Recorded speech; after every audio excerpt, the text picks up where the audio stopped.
Senator बीना खालिद ने खुद ये तकरीब में कहा कि हम उन खवातीन की पेमेंट को रोक देंगे अगर आपने ये काम किए। तो मैं दो खवातीन के ऊपर यहाँ पे बात करूंगा, रेगुलर बेनिफिशरी, नई बेनिफिशरी। पहले बात करते हैं रेगुलर बेनिफिशरी की पेमेंट क्यों रोक दी जाएगी। रेगुलर बेनिफिशरी अगर आपकी पेमेंट 2 साल से आ रही है, 3 साल से आ रही है, आपने अपना डायनामिक रजिस्ट्री में दोबारा अंदराज करवाया है, सर्वे करवाया है और आपका सर्वे कामयाब हो गया है और आप अहल हो गए हैं, अभी आपको 13,500 की किस्त भी मिल चुकी है या नहीं मिली, जल्द ये 13,500 की किस्त लग जाएगी अगर आप अहल हो गए तो। इसके अलावा बच्चों के वज़ाइफ आप ले रही हैं रेगुलर बेनिफिशरी, कोई किस्त आपकी शॉर्ट नहीं हुई, कोई किस्त भी आपकी मिस नहीं हुई, तो ऐसी तमाम रेगुलर बेनिफिशरी के लिए सेनेटर बीना खालिद ने पैगाम भेजा है कि अगर आप गवर्नमेंट के किसी सेकंड हैंड इदारे से रकम वसूल कर रही हैं, फॉर एग्जांपल ज़कात फाउंडेशन से आपको इमदाद मिल रही है या फिर किसी और गवर्नमेंट बीआईएसपी के अलावा किसी और गवर्नमेंट अदारे से आपको इमदाद मिल रही है, जितनी भी मिल रही है, तो फिर याद रहे कि आपको सिर्फ और सिर्फ एक ही प्रोग्राम में अहल किया जाएगा, या तो फिर बीआईएसपी में या तो फिर उस प्रोग्राम में जिससे आपको सेकंड हैंड इमदाद मिल रही है। तो ये अपडेट आपके सामने रख दी है और ऐसी रेगुलर बेनिफिशियरी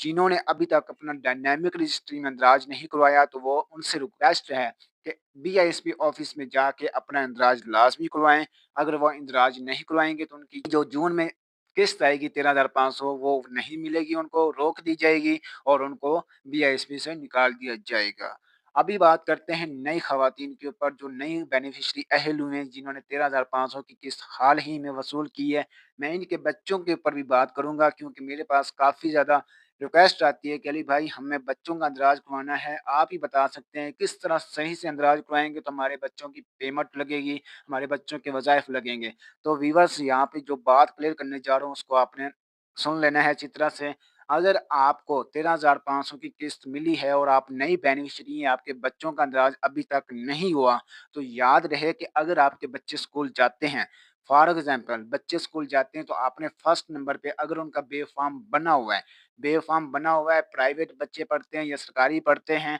तो फिर आपने अपने बच्चों की जो है ना पर्ची फिल करवा लेनी है। पर्ची आपको मेरे व्हाट्सएप चैनल के ऊपर मिल जाएगी, नई पर्ची आ चुकी है, वही पर्ची आपने प्रिंट निकलवा लेनी है फ़ोटोशॉप वाले से जो कॉपी वगैरह आईडी कार्ड की बना के देता है डुप्लीकेट, उसी से जो है ना आपने पर्ची बनवा के वो पर्ची आपने अपने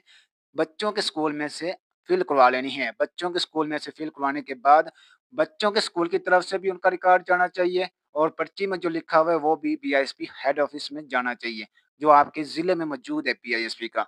तो जितनी भी क्लास में पढ़ता है वो सारी की सारी फिल करके आपने अपने बच्चों का अंदराज लाजमी करवाना है और अंदराज करवाने के बाद फिर ज़्यादा से ज़्यादा आपको जो है 6 महीने या 3 महीने इंतज़ार करना पड़ेगा। आपके बच्चे की रेगुलर हाज़िरी होनी चाहिए क्योंकि टीम जब आती है प्राइवेट स्कूल में या फिर सरकारी स्कूल में वज़ाइफ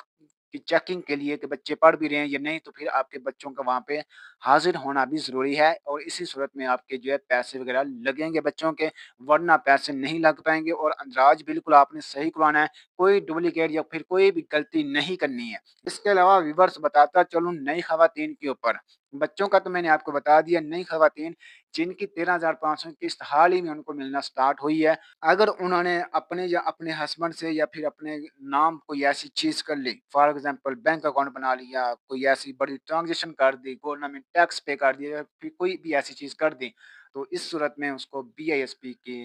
प्रोग्राम से निकाल दिया जाएगा। इस इमदादी प्रोग्राम से आपको नाअहल किया जा सकता है, आपकी पेमेंट फ़ौरन रोक दी जाएगी। तो आपने इस बात का ख़्याल रखना है, आपने अपने नाम पे ना तो कोई बैंक अकाउंट रखना है, ना ज़मीन करवानी है। आप अपने बच्चों के नाम करवा लिया करें, बच्चे भी आपके अपने होते हैं, कोई गैर थोड़ी होते हैं, तो उनके नाम पे करवा लिया करें अपने नाम पे। ये जो प्रोग्राम्स अगर आप इसको चलाना चाहते हैं, तो मैंने काफ़ी ज़्यादा इश्यूज़ ये देखे हैं मेरे पास, रोज़ाना कार्ड चेकिंग के मसले वगैरह केस आते हैं, मैं देखता रहता हूँ, मुझे पता है इन चीज़ों का। तो आपसे रिक्वेस्ट है कि अगर आप नई बेनिफिशियरी हैं, तो आपने अपने नाम पे ना तो कोई बैंक की कोई बड़ी ट्रांज़ैक्शन करनी है, पेमेंट लेनी है, सेंडिंग रिसीविंग करनी है, ना एटीएम वगैरह इस तरह का कोई लोड बिल वगैरह भरना है अपने नाम की सिम से, तो आप सिम निकलवा कर चलाएँ, ठीक है? पैकेज बस पूरे-सूरे लगाएँ एंड इसके अलावा अपनी जो है ना सेफ्टी को बरकरार रखें और इंशाल्लाह आपको ये जो है प्रोग्राम्स में नाअहल नहीं किया जाएगा अगर आप इन बातों पे अमल करते हैं। फिलहाल के लिए मिलते हैं अगली वीडियो में। अल्लाह हाफ़िज़, दुआ में याद रखिएगा।